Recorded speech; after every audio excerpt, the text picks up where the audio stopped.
Balava. Hello everyone, Bula. Hello and welcome back to our second episode Yes. of the Balava podcast. Podcast. Right. How are you, Jotame? I am a bit tired from tired. a long day of work, unexpected work since I was in standby, but all is well. How about you, Mrs. Cleary?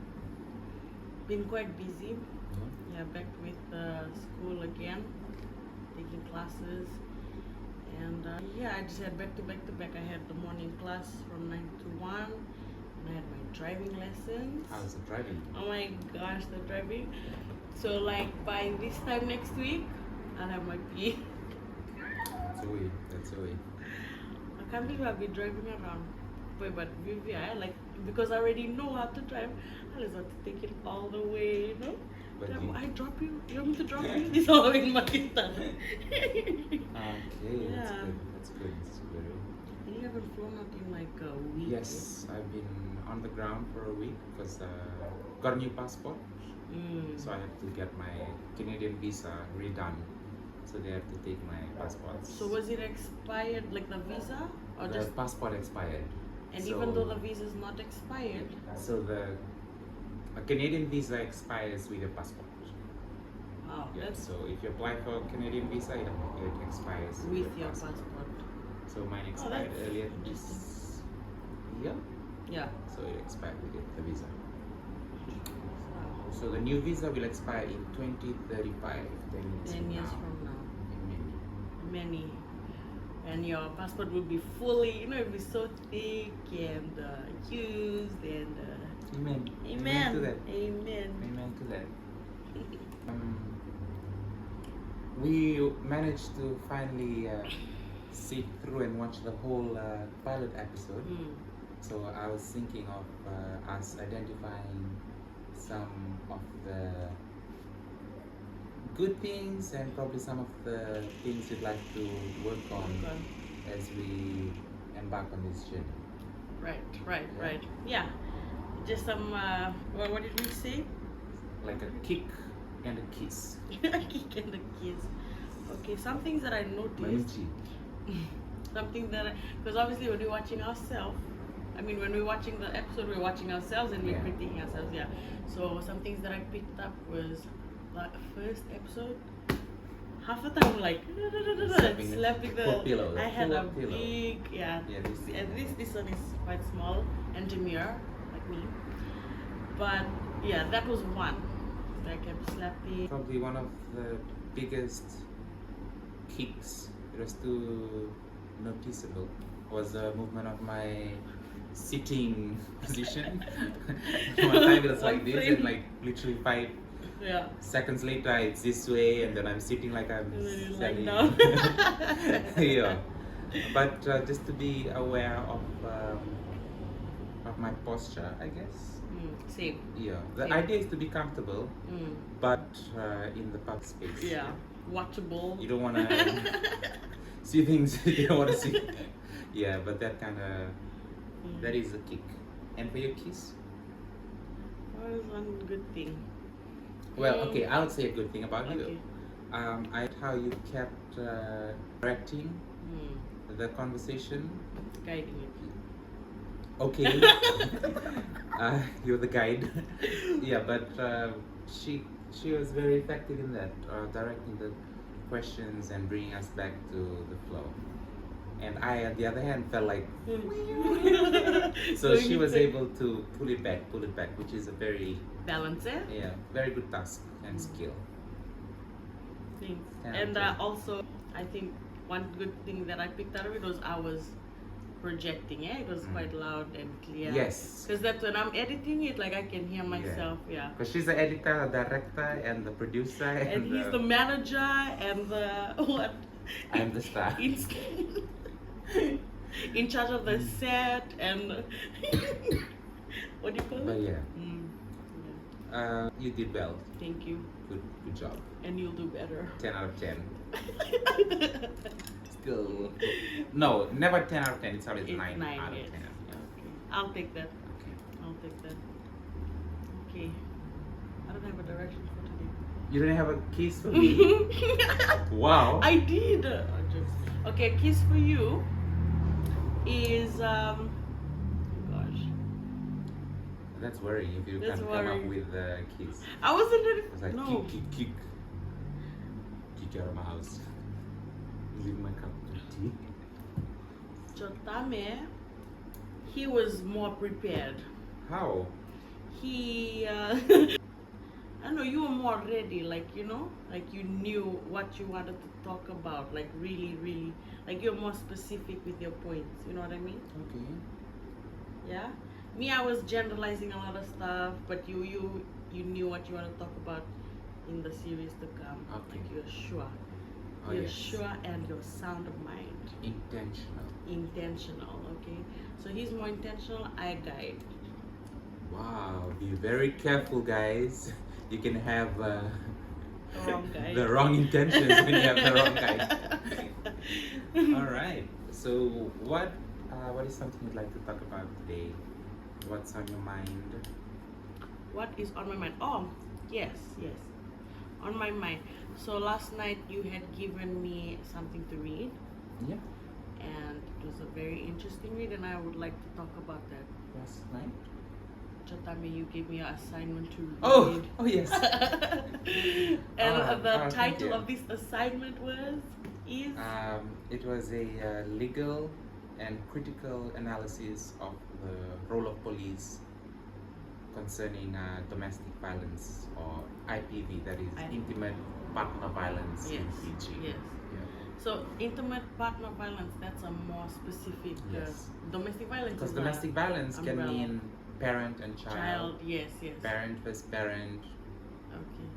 Yes, that's what I got out of that. Yeah. Or even the siblings, or any family, Yes. or whoever's living in the Whatever's house. happening at home. Yeah, but any violence in IPV, you were mostly focused on on. the intimate partners. Yeah. So it they has don't have to be married. It's like the Yeah. intimate partner. So it cannot mean mother and child. Which is You know. obvious. This intimate means feelings and possibly sexual. Yeah. Intimate partner relationships. Mm-mm. Yeah.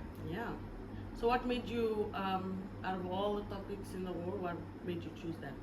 All right. So I'm currently doing AL 400, which is based on research for social science. Yeah. And this is in preparation of my research proposal. Mm-hmm. So So the this is first like one a is build-up? Yeah, this was just a literature review. So meaning we had to review existing works by people, scholars, Yeah. to know what's already known about the topic. Yeah, So yeah. when you write your paper, you're not regurgitating anything that's already known. You know? Yes, that's why it's important to Yeah. know what's What's already, already out known. there, and Yeah. then you give your Yes. 2 cents.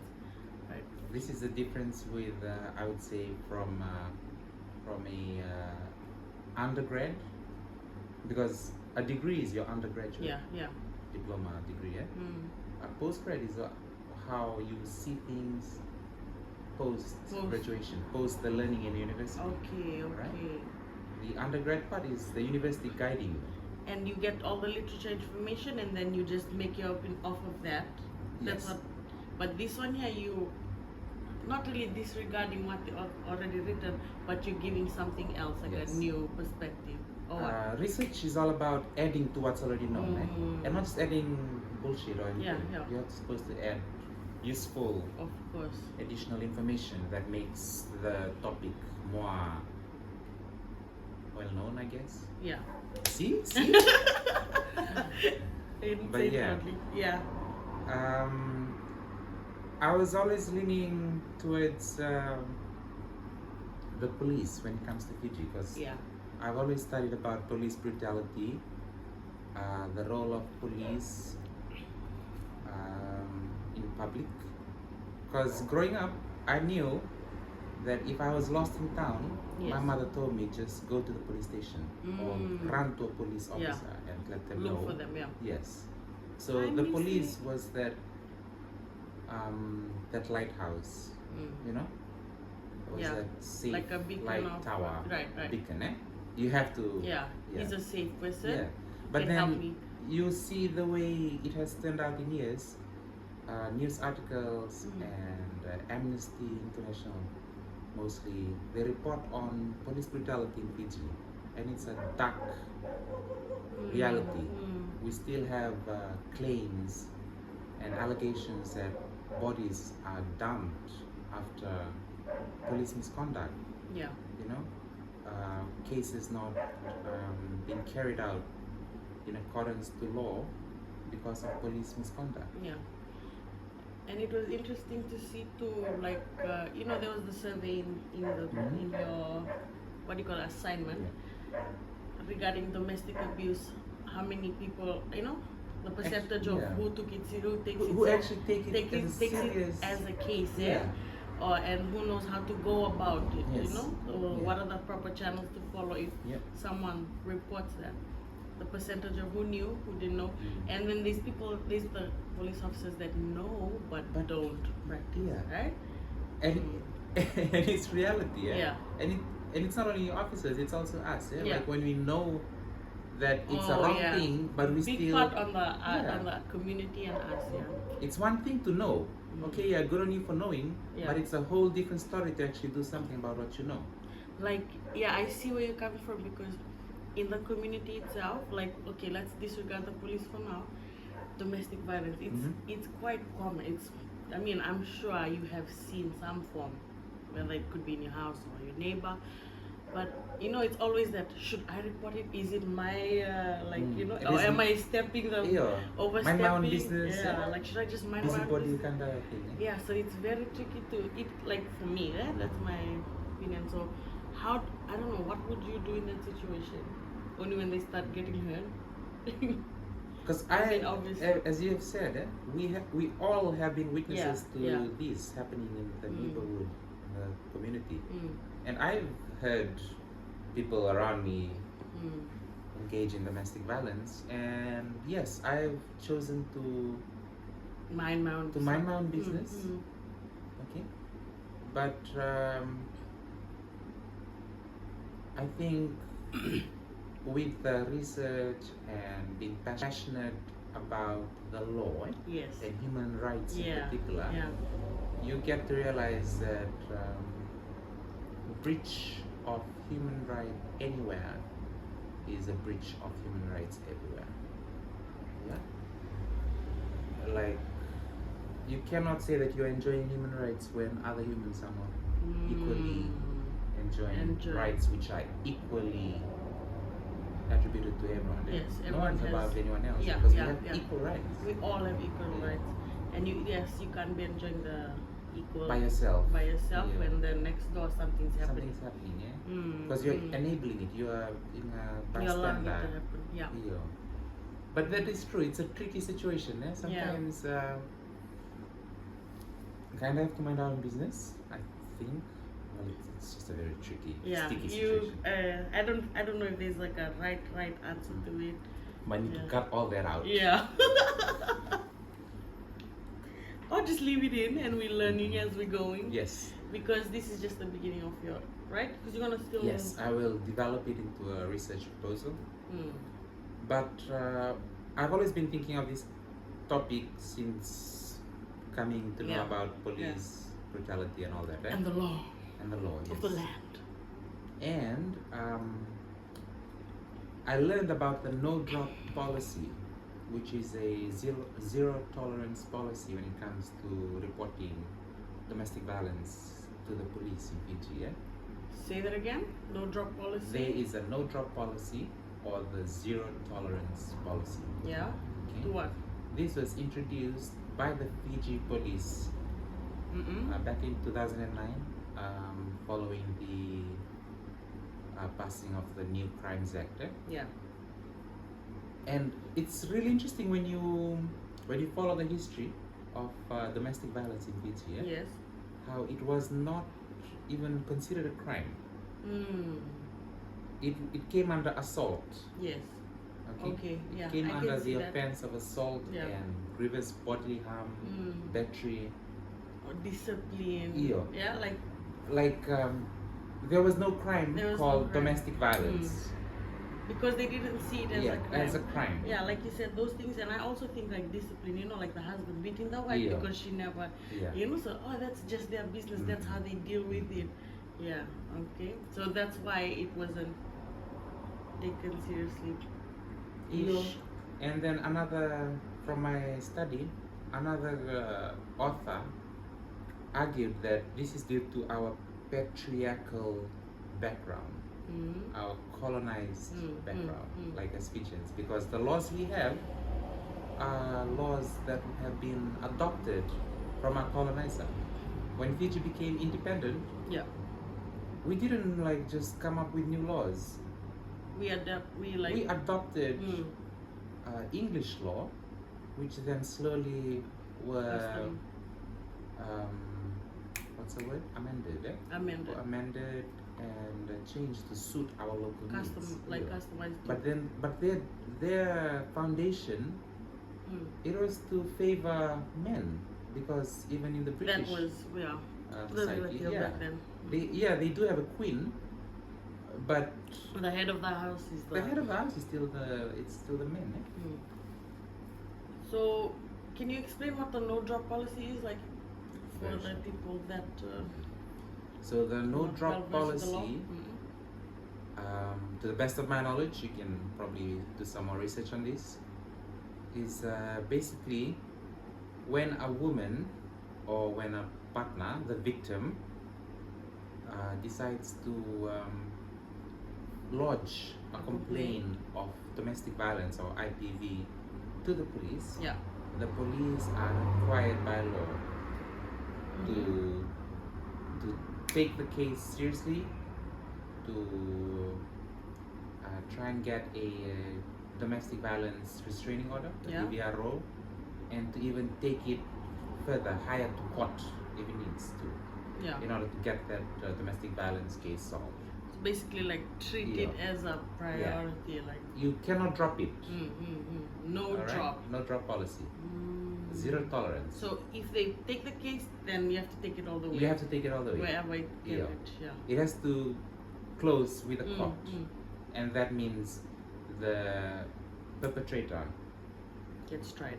gets tried, and if they're charged DVRO. and banned prison, or because there's also a huge conflict with domestic violence being treated as a civil and a criminal offense.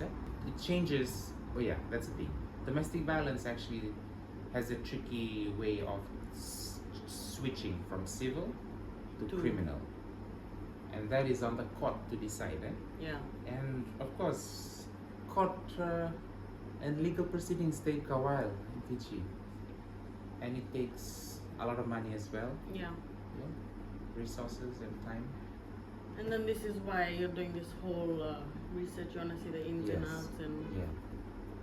I wanted to see, because my belief is when there's a policy, the policy needs to be followed.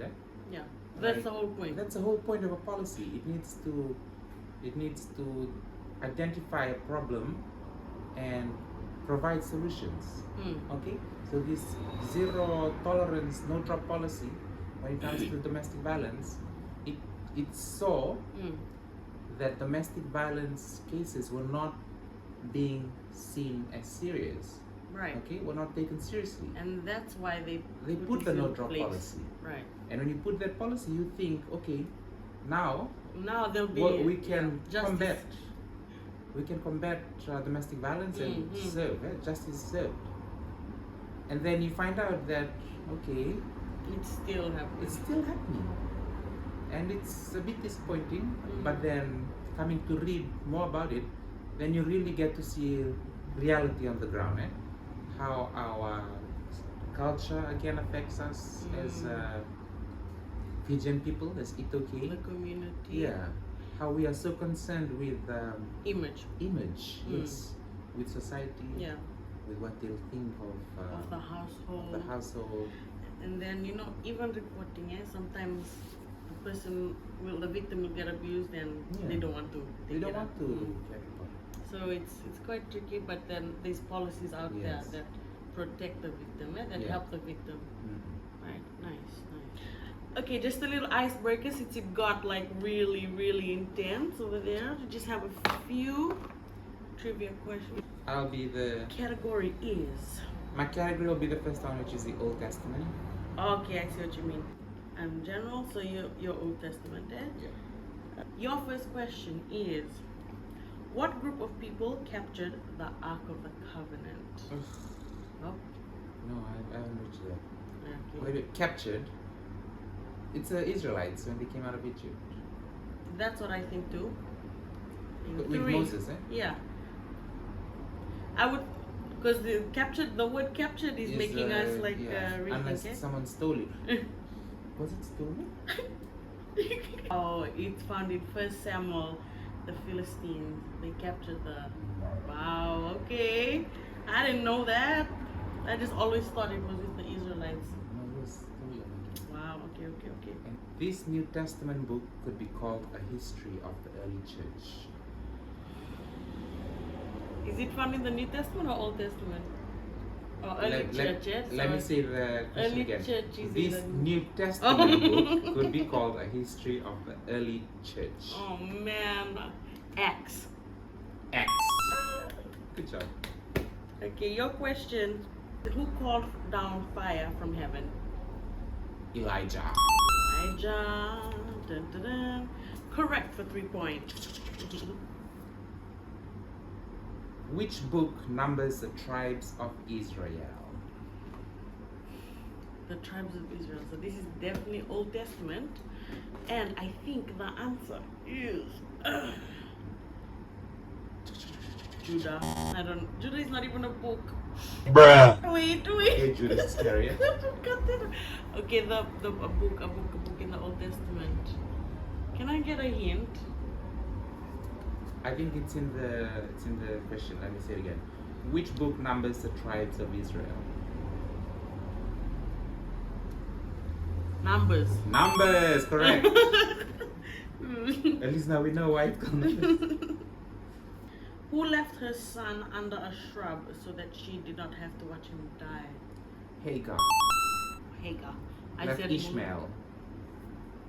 The son was Ishmael, Abraham's son.